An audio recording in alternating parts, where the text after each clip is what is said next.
Hello friends, good evening to all of you. और प्रदीप पांडा आपके लिए एक और video economic finance and law के ऊपर लेके आया हूँ। और अभी जो वीडियो मैं आपको बता रहा हूँ वो इकोनॉमिक अपडेट के बारे में है। और उसमें दो तीन चीज़ मैं आपको टच करूँगा इस वीडियो के माध्यम से।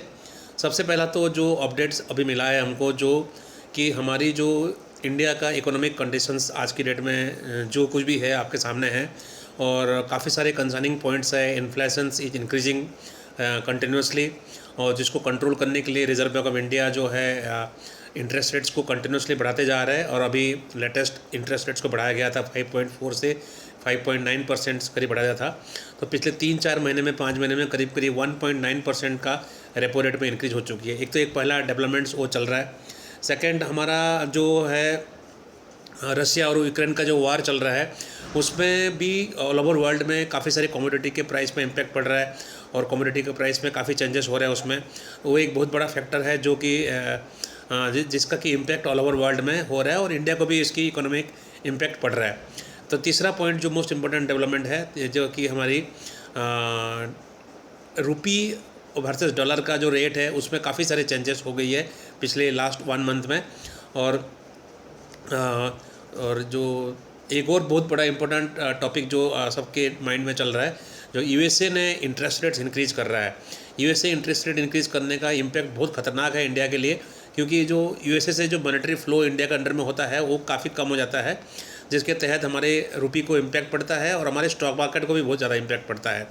तो अभी मैंने आपको जस्ट एक अपडेट कर देना चाहूँगा कि जो वर्ल्ड बैंक है, वर्ल्ड बैंक ने हमारी जो FY23 का जो हमारा जीडीपी ग्रोथ का जो प्रोजेक्शंस था, वर्ल्ड बैंक ने पहले किया था कि 7.5% हमारा ग्रोथ होगा, बट वो अभी 1% कम कर दिया है। 6.5% ग्रोथ का प्रोजेक्शन किया है कि ड्यू टू द जो पॉइंट्स मैंने आपको जो अभी बताया है, इन सारे पॉइंट्स के इम्पैक्ट के लिए उसने ये कम होने का चांसेस है। और इंटरनेशनल मॉनेटरी फंड भी अपने प्रोजेक्शंस को रिवाइज करने वाला है। इंटरनेशनल मॉनेटरी फंड ने 7.4% का ग्रोथ का प्रोजेक्शंस किया हुआ है। और आपको मैं बताऊं कि रिजर्व बैंक ऑफ इंडिया ने भी हमारे जो रिसेंट मॉनेटरी पॉलिसी अभी हुआ था उसमें रिजर्व बैंक ऑफ इंडिया खुद ने भी 0.2% करीब प्रोजेक्शंस में डिक्रीज़ किया है। 7.2% से 7% किया है। तो मोटा मोटा हम देखेंगे कि जीडीपी ग्रोथ का जो हमारा एक्सपेक्टेशन था, जो सारे लीडिंग एजेंसीज वगैरह ने जो प्रोजेक्शंस किया था उसमें सब ने थोड़ा थोड़ा प्रोजेक्शंस को कम किए हैं। तो इसका मतलब कि हमारी ग्रोथ में डिक्रीज होने वाला है। FY23 में हमारा ग्रोथ में डिक्रीज होने वाला है। और एक और इम्पोर्टेंट अपडेट्स अगर ग्लोबल इकोनॉमी की तरफ से देना चाहूँगा कि जो WTO है, जो है वर्ल्ड ट्रेड ऑर्गेनाइजेशन जिसको बोलते हैं, वो एक डाटा निकाल के लाया है जिसमें कि वो क्या बोलता है कि जो ऑल ओवर वर्ल्ड में जो ट्रेडिंग होती है, गुड्स की जो ट्रेडिंग होती है, मर्चेंडाइज ट्रेडिंग्स होती है, तो उसका ग्रोथ जो है इस साल जो ग्रोथ जो उसका होने वाला है, वो पहले उसने प्रोजेक्ट किया था कि जो वॉल्यूम ग्रोथ होगा हमारा इंटरनेशनल ट्रेड का 3.4% का वॉल्यूम ग्रोथ होने का एक्सपेक्टेड था, जिसको कि डिक्रीज़ करके उसने अभी कर दिया है 1% का ग्रोथ हुआ करके।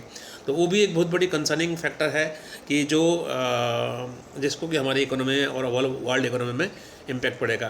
तो मैंने पहले एक वीडियो में बता रखा है आपको भी, जो कि इंडिया का फॉरेक्स रिजर्व में भी बहुत डिक्रीज हुई है पिछले एक साल के अंदर, 7-8 महीने के अंदर, एक साल के अंदर $640 बिलियन से हमारा फॉरेक्स रिजर्व कम होकर 540 बिलियन हो गई है।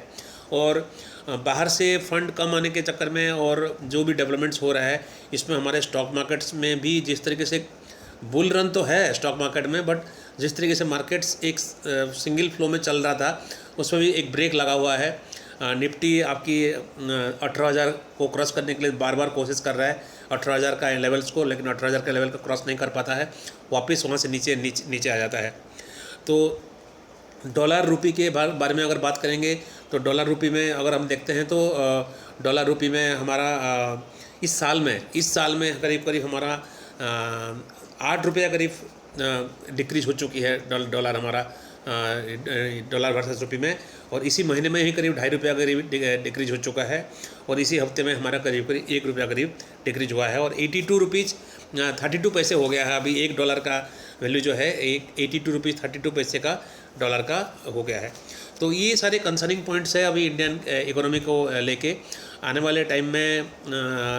बट काफ़ी सारे लोगों का ये बिलीव है कि जो फेडरल रिजर्व भी जो इंटरेस्ट को इंक्रीज कर रहा है वो अभी अपने पीक लेवल में पहुंच गया है और अभी हो सकता ना करे या थोड़ी देर के लिए पॉज कर दें, क्योंकि कंटिन्यूसली वो लोग भी इंक्रीज कर रहे हैं इंटरेस्ट रेट्स को।